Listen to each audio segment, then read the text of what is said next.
गुरुवर, दीपावली हमारे संपूर्ण भारतवर्ष का सबसे बड़ा त्यौहार है और इस त्यौहार के अवसर पर जो संपूर्ण भारतवर्ष का बाजार है वो एक नवविवाहित दुल्हन की तरह सजा हुआ होता है।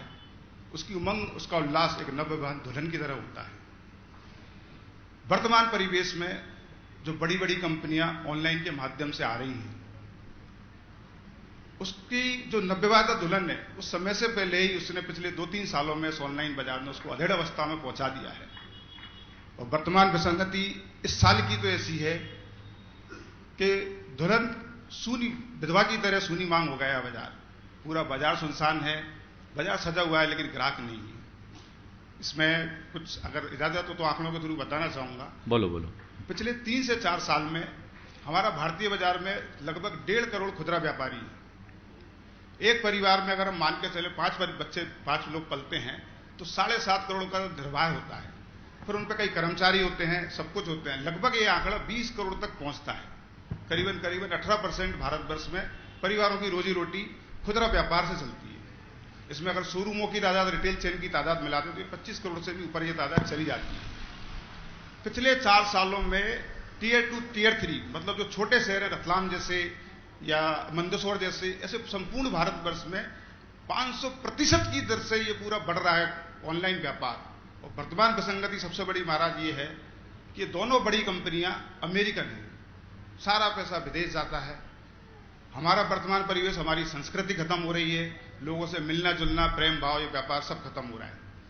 ये कंपनियां भविष्य में मजबूरन है, अभी 4 साल के करार के बाद, अभी वॉलमार्ट का एक करार हुआ है फ्लिपकार्ट से। हिंदुस्तानी कंपनी थी, देसी कंपनी थी, लेकिन उसका करार हो गया। 4 साल बाद ये आईपीओ ले आएंगे तो जो किस गति पे जाएगा। सन 2022 तक जो आंकड़े हैं वो बताते हैं कि 3100% की दर तक ये मार्केट पहुंच करके 45 से 50% मार्केट कवर कर लेगा। इतने बड़े संपूर्ण भारतवर्ष का अगर आधा बाजार ऑनलाइन में जाएगा और पैसा बाहर जाएगा तो महाराज ये तो धुरी खत्म हो जाएगी व्यापार की। कितने लोगों को बेरोजगारी, कितनी सारी चीजें बढ़ जाएंगी। मेरी शंका तो यही है महाराज कि संस्कृति खत्म हो जाएगी, कल्चर खत्म हो जाएगा, व्यापार खत्म हो जाएगा तो कैसे क्या होगा। ये शंका नहीं, पीड़ा है और इसे बहुत गंभीरता से सोचना चाहिए। आजकल लोगों ने सुविधा को प्रमुखता दे दी है पर उसके पीछे की भावनाएं समाप्त हो गई है। यही कंज्यूमरिज्म है, बढ़ते हुए उपभोक्तावादी सोच का ये दुष्परिणाम है।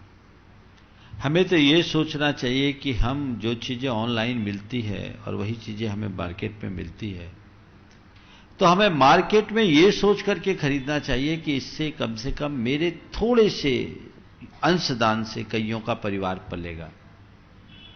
ये ऑनलाइन का चक्कर बिल्कुल खत्म है, इसे बंद करना चाहिए।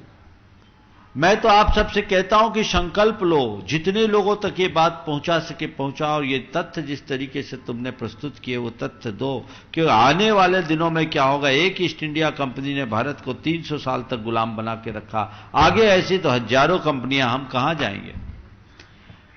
जागरूकता की जरूरत है। इस ऑनलाइन की परंपरा को बंद कीजिए और आप लीजिए, देखिए किन के साथ है।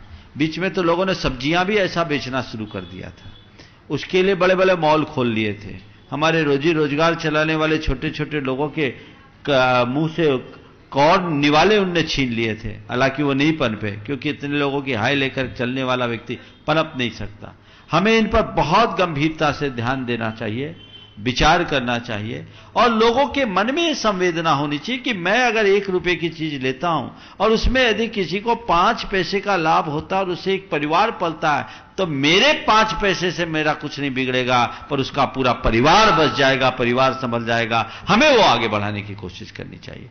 ये अगर दृष्टि होगी तो परिणाम बहुत अच्छे आएंगे। आपने जो बात कही है इसे जन जन तक पहुंचाइए, जन जन तक फैलाइए ताकि लोग सोचें और जो हमें बाजारों में प्राप्त होता है हम उसको प्रमुखता दें। अपने निहित स्वार्थ की पूर्ति के लिए ऑनलाइन के कंसेप्ट से अपने आप को बचाएं। ये एक समय की आवश्यकता है, इसका हर मंच से उद्घोष होना चाहिए, सभी को इसकी जानकारी देनी चाहिए।